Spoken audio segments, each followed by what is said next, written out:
Sa aking mga kabata ni Jose Rizal.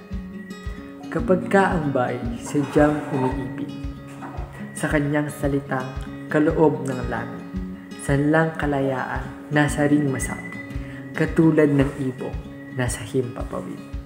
Pagkat ang salita'y isang kahatulan sa bayan sanayot mga kaharian, at ang isang tao'y katulad kabagay ng alinmang likha noong may kalayaan.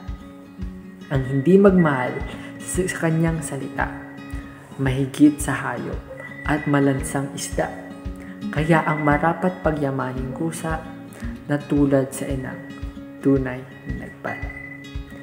Ang wikang Tagalog tulad din sa Latin, sa Ingles, Kastila at salitang anghel, sapagkat ang poong maalam tumingin ang siyang naggawad, nagbigay sa atin. Ang salita natin tulad din sa iba na may alpabeto at sariling letra, na kaya nawalay dinatnan ng sikwa ang lunday sa lawak noong dako una.